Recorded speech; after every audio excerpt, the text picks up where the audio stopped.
Welcome, this is Nathan and welcome back to another video. Today, we are looking at the alternative future of the world. So,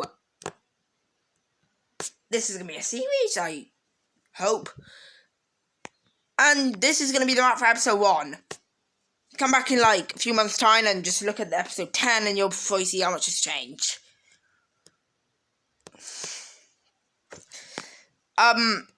Basically, all of these countries here are going to be going to, well, they're going to be fighting. And we're going to begin with modern day. We're going to begin with Russia and Ukraine. Now, this is modern day now. And Russia is declared war on Ukraine still. Anyway,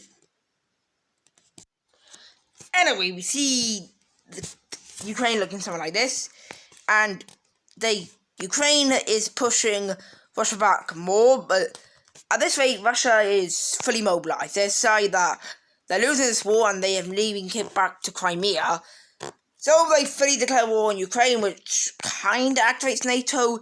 NATO sends troops to the borders of each country that is at risk of this. I'll fix that next episode, Syria thing. Baltics has troops, Poland has troops in it, Slovakia, Hungary, Romania, and Moldova have had troops in them. And at this rate, Moldova's probably going to join NATO after this happens. But sadly, they can't because of, Transnistria.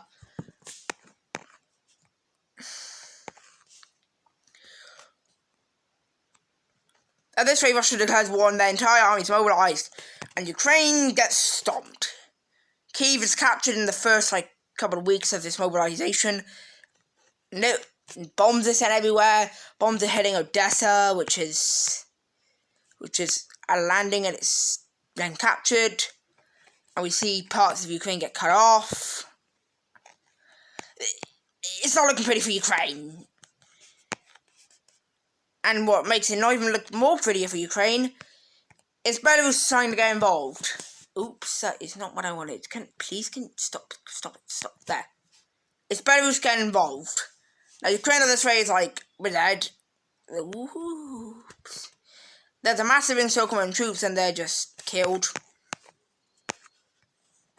More encirclements, and then eventually Lviv is the biggest city left, so they don't really surrender until Lviv is captured. But Belarusian troops and Russian troops start to just stomp them. And wherever Lviv is, it gets captured and Ukraine's cut off into a big piece. This part over here, this section's killed. We see this area full. And the last bit of Ukraine decides to surrender, which NATO is now completely terrified of, because Russia just slapped Ukraine in 1 month after basically a whole year of invading Ukraine. They get fully mobilized, declare war, and Ukraine's gone in the first month. Anyway, let's take a look at this peace. Anyway, the peace treaty, we see Russia annexing the basic Donbass area of Ukraine, and I think they got Kyiv, I don't know. Belarus gets a little bit, and the rest of it is turned into a puppet. So, yeah. You got, people think that Russia is losing to Ukraine. They're using a small part of their army. Yeah, it's a bit dumb because they're losing so much resources because of it. But if Russia wanted to go full on Ukraine, they would probably end up something like this. What Russia does next... Oh, Russia doesn't do anything next. We're actually going to come down to... surprisingly enough... Africa. Where a country wants to expand. That country is going to be very unexpected. It's Algeria. Algeria decides they want to expand, and if Algeria were to expand in real life, I think NATO would definitely do something, because Morocco, if they invaded Morocco, USA would get involved. In this scenario, this is actually real. This is actually like military strength and all that.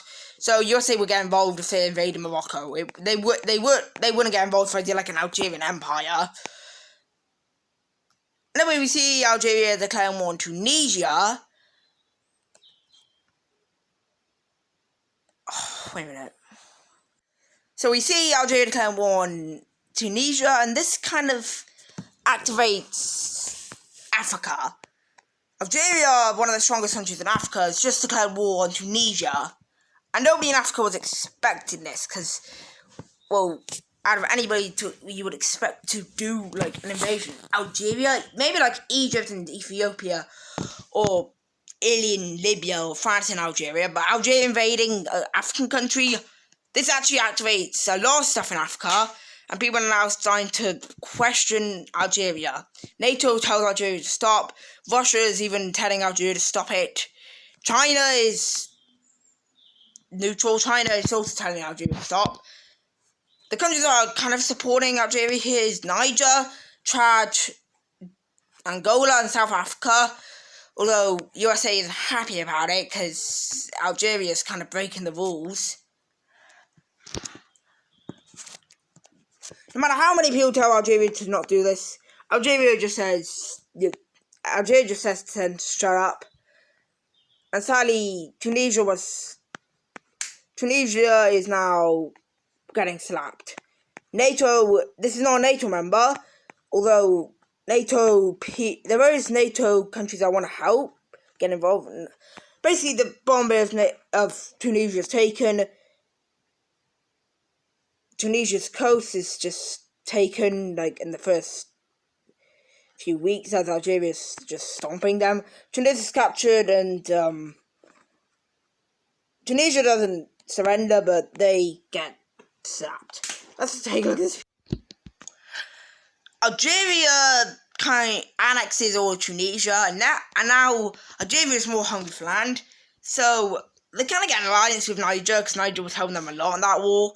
Not like get involved, but, you know, we see Algeria doing more Algeria stuff, and they declare war on Mali.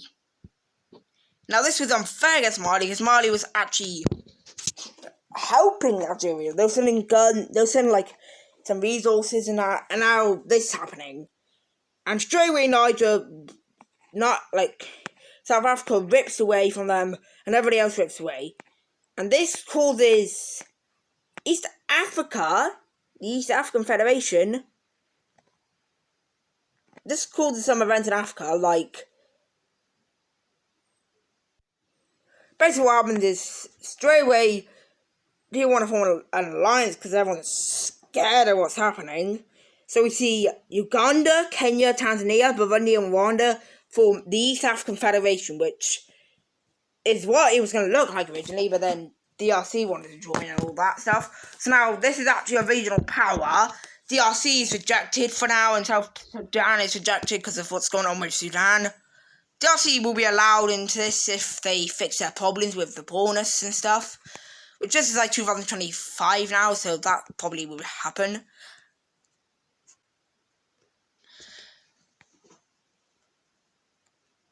Algeria is using a lot of their money to buff up their military, and they are, like, now way stronger. They entered in Mali, and this is, like, a rebellion area, so, yeah. They enter into Mali from there, and try to thicken up the line, and at this rate, Algeria is struggling to even get through, because this is Western Sahara area, and just desert. So we see struggle there, but what's really struggling is there is Mali people with tanks and stuff, because guess what country's helping them? USA is sending stuff through. Guinea, Mauritania, and Senegal are allowing this to go through. Ivory Coast rejected it, and Ghana just kind of was like, no. But Guinea, Senegal, and Mauritania are allowing it for now. Niger again is helping Algeria, and Niger is actually now an ally of Algeria, as now we see Algeria struggling, but with the help of their allies, we see one ally. With the help of Niger and a bit of other countries, we have a settlement of over a good portion of Mali's troops.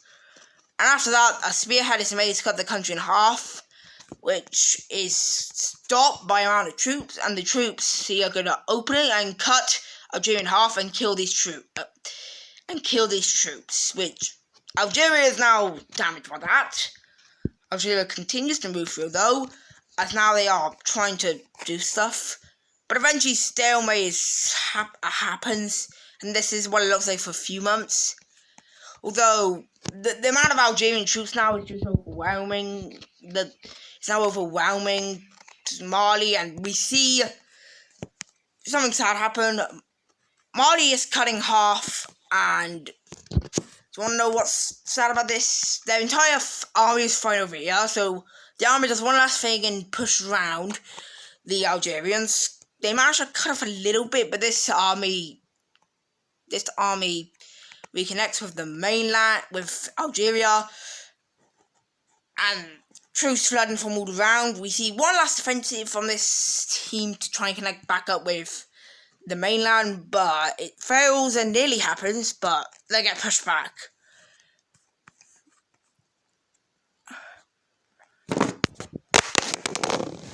At this rate, Mali loses their entire army, basically.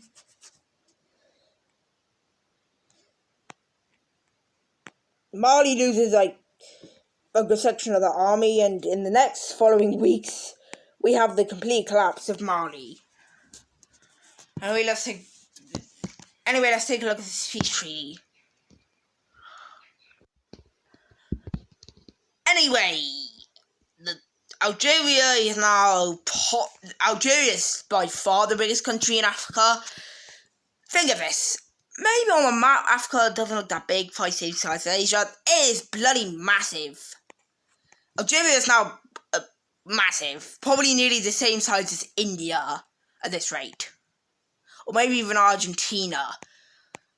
We see in the peace treaty, Mali loses their entire top half. Don't know what the capital of Mali is, so if Mali loses the capital, who cares? Algeria is now in the top 20 strongest countries. They're probably number 14 now, and Libya is kind of terrified. Morocco isn't, Mauritania isn't, because Morocco is now going to be, because Morocco is now sent listen to join NATO. Spain is kind of paving down with Morocco. Morocco has kind of stopped getting mad about these little cities because it's really not anything big to worry about. Mauritania is now being protected by Russia. So if Algeria would invade Mauritania, it would end up in a war with them. Libya is protected by Italy now. Basically, every single neighbouring country of Algeria is protected. Niger is an ally of Algeria, but they don't want to. Why would they invade Niger? That's their ally. Anyway, for the last thing for this video, we have kind of something happening. We have Russia.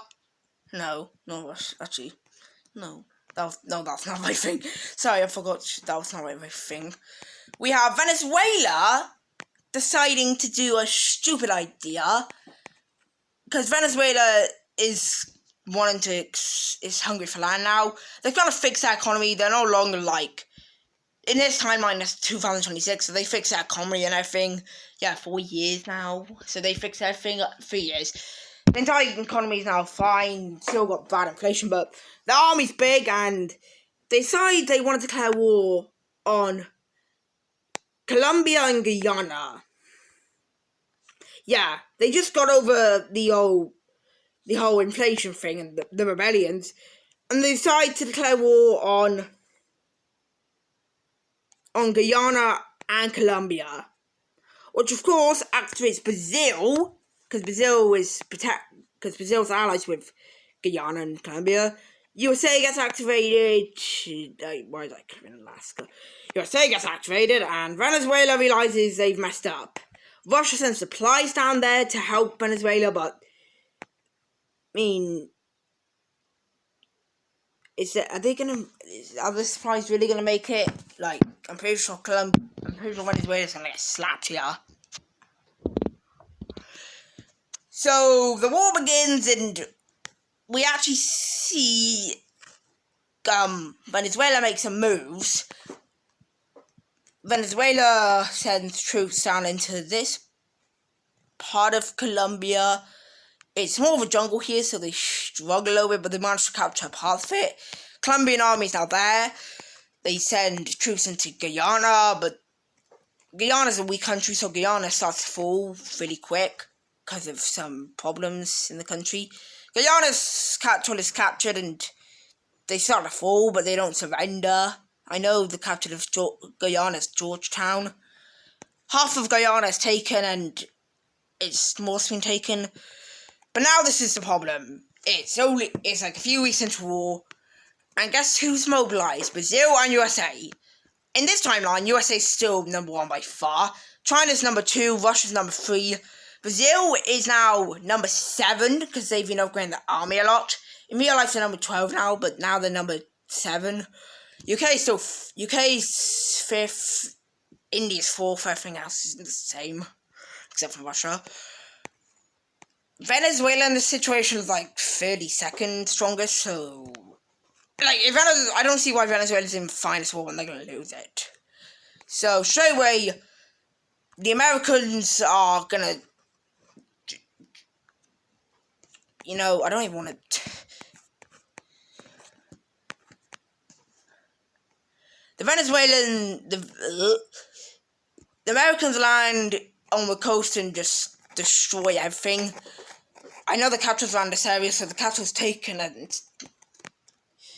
and Venezuela is now kind of like, everyone in Venezuela is like, Venezuela is just kind of thinking,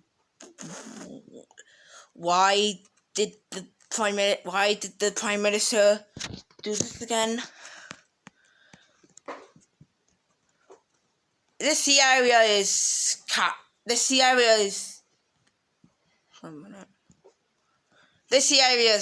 captured by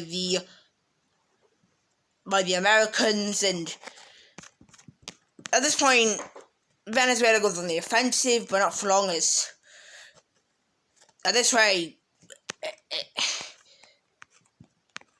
Brazil's made an entrance into Venezuela and manages to take out a big part of their entire country. At this point, nobody in Venezuela even wants to be in this war. They kind of see it as like the Americans and Brazilians are actually helping this country because of how corrupted it is.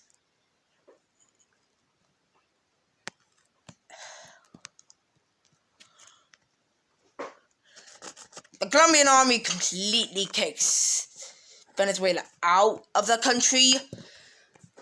Guyana is starting to struggle, but Guyana sends their military up into their lands that was captured. So Venezuela wants to try and hold on to this land, but Brazilians and Americans finally land there, and this entire area is just... It gets recaptured. And this way, the capital, everything's like falling apart. More happens, bombs are set off, even a nuke is set off. And when a nuke is set off, Venezuela cripples. They fall into an economic depression and fall to pieces.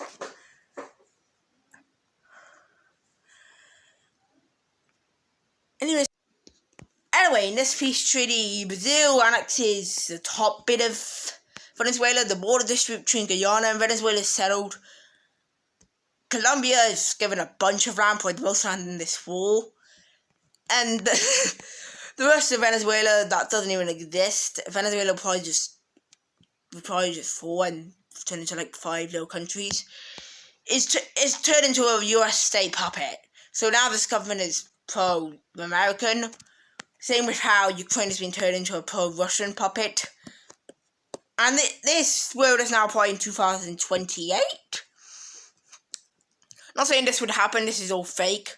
So what happened? First off, Russia and Belarus just slapped Ukraine into a million pieces. Ukraine was turned into a puppet. Algeria expanded and annexed Tunisia and took out a big part of Mali, and also getting allied Niger.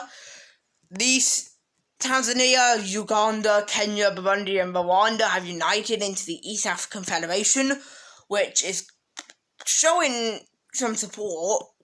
Malawi wants to join it, Mozambique is starting to want to join it, DRC, South Sudan, Ethiopia want to join it, even Car would like to join, although that would look so ugly.